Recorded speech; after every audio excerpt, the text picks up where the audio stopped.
Both these teams have punched their ticket to Katy. Now the question is, who will get that opening round bye? We get one step closer to deciding that here tonight. Both these teams playing extremely well as of late.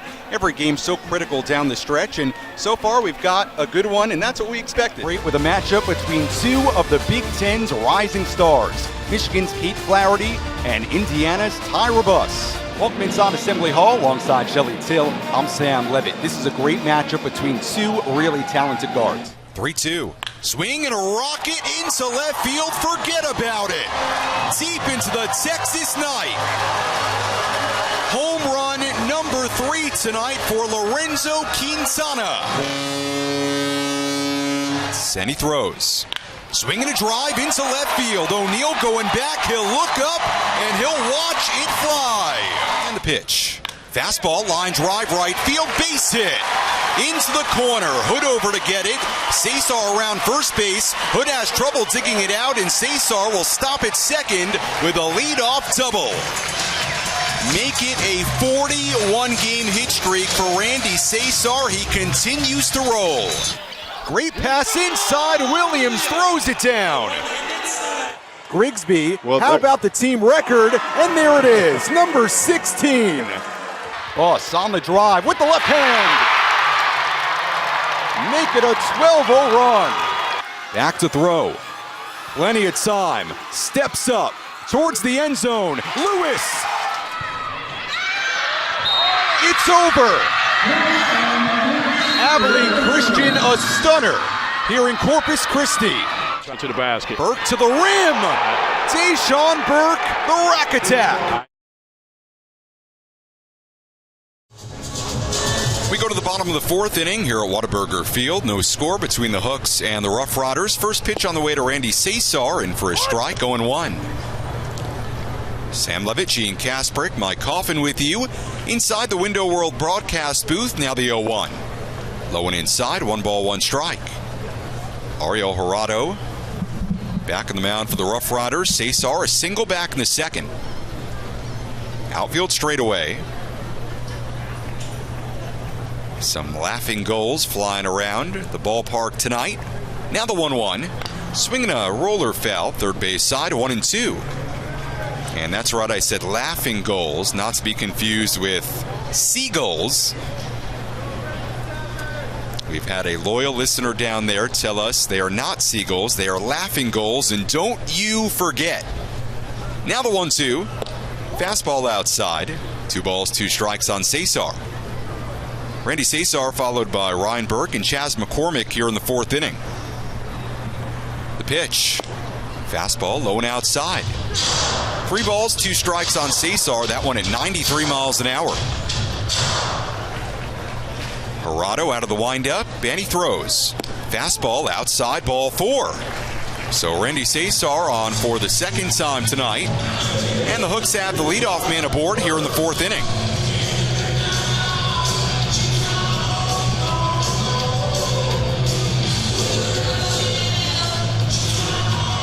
This will probably not surprise you. According to the Cornell Lab of Ornithology, you know what laughing gulls eat? What's that? And I quote, almost anything. What does that mean? It means they eat anything. First pitch to Burke, up and away, ball 1. Are they omnivores? Are they carnivores? I mean, what does that mean? They'll eat anything. They eat the food they catch, the food they steal, handouts, garbage, discards from fishing boats.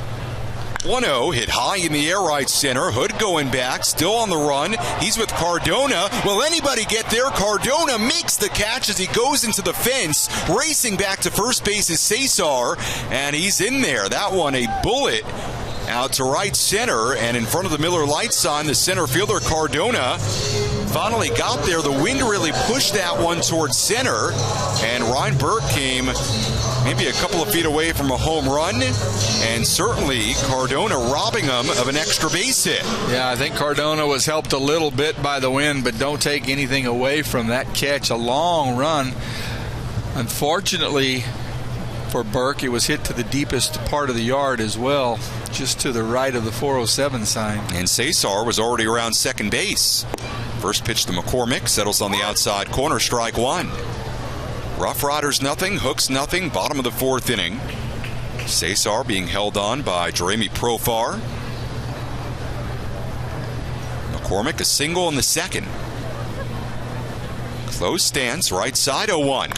Swinging a high fly ball foul, slicing out of play, right field side, and the count 0-2.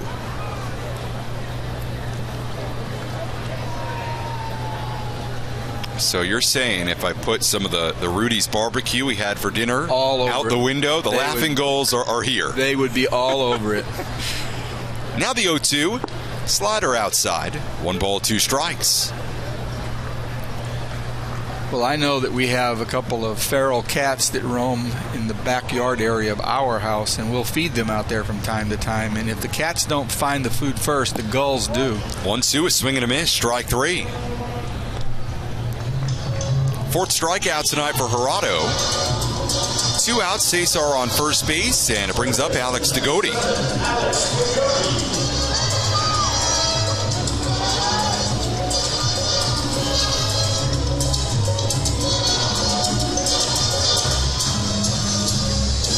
No score here in the bottom of the fourth at Whataburger Field on this beautiful Tuesday night. Wind blowing out towards left field, lights on, but still some sunshine. First pitch, low and in, ball 1. Apparently at first pitch tonight, it was 90 degrees. I was out there during BP earlier. For my money, today was the hottest day we've had all year. And that's saying something. I would tend to agree with you. 1-0, curveball. Nicks the outside corner, strike 1. It did seem just a tick hotter than it has been.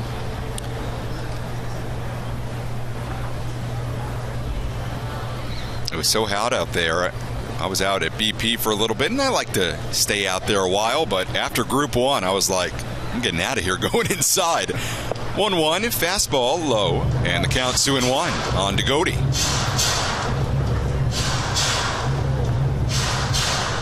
I have breaking news, Gene. Uh-oh.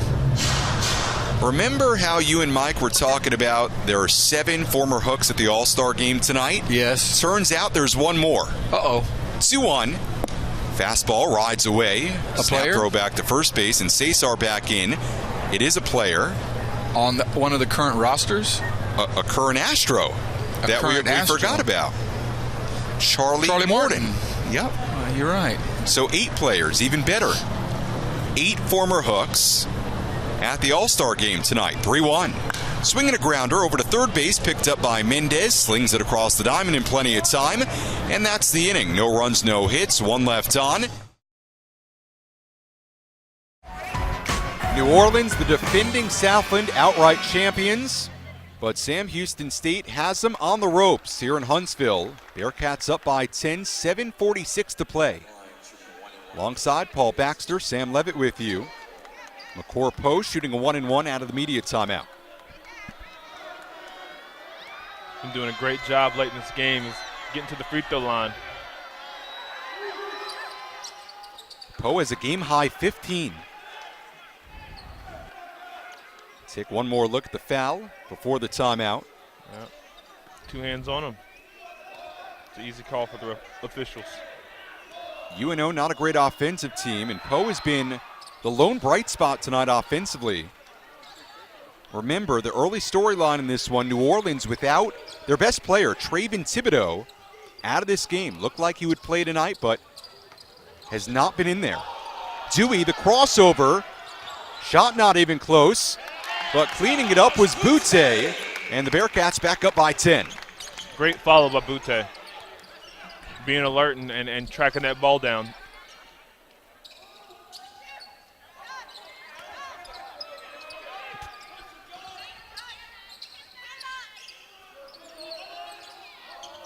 New Orleans shooting 46%. Green spinning. Good defense. Swatted away. Here's Dewey. Up ahead, all the way to the rim. Great job right there by Dewey getting to the body of the UNO defender.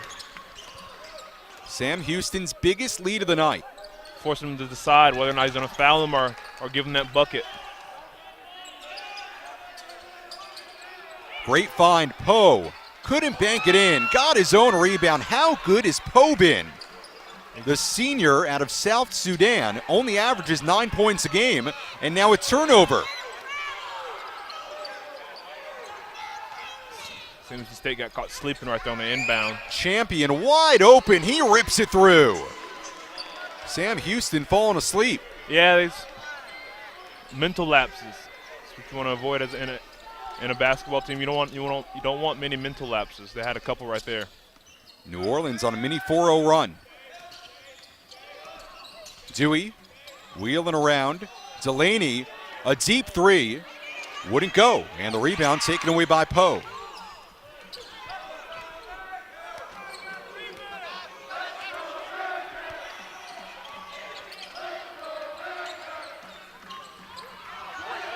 Great defensive play by Delaney. Off Pooh, and it goes off Sam Houston.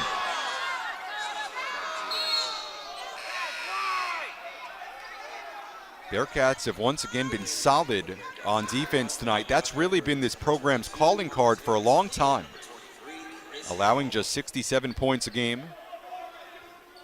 Leads the Southland, top 50 in the NCAA. They have 7 steals tonight, 18 points off of those 7 steals. 16 turnovers created for the they've created on the defensive end. We got 18 points off turnovers. Harrison a 2. Rims out, and the rebound ripped away by Harris. It's a good job right there by Harris holding on to that. Offensive foul. That's a silly play by Harris, and right in front of us, a clear push-off with the left hand. That's a good call. Bright lights and a big-time showdown here in Naperville. 16-14, Huskies on top, but the Lions driving. 1st and 10. Ben Bryant creating magic once again. No doubt, we got to finish this drive, chasing 2 on the safety. But we expected a 4-quarter game. We're going to get a 4-quarter game. We have one. Bryant back to throw. Fires it towards the end zone. Has a man. Johnson bobbles it. He's got it. And a touchdown. What a play by Johnson. 2nd touchdown tonight. And the junior somehow pulling it away, reeling it in, and the Lions jump on top. Derek Johnson, 5'7", a little guy playing big time tonight. Look at locking in right there is the quarterback, Bryant. Look at the bobble and the bobble, but the ability to concentrate and focus and use his hands to bring the football into the stomach, into the end zone, into the house, and put Lions into the lead. 2nd time Bryant and Johnson have hooked up tonight. Coach Wienberg comes out rifling out of the 3rd quarter break and goes downtown on 1st down.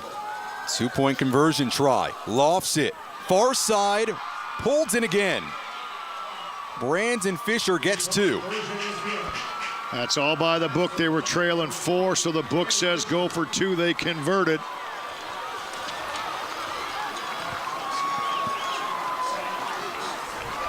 $36-yard touchdown pass from Bryant to Johnson. 74 yards on only 7 plays as we take another look at the 2-point conversion.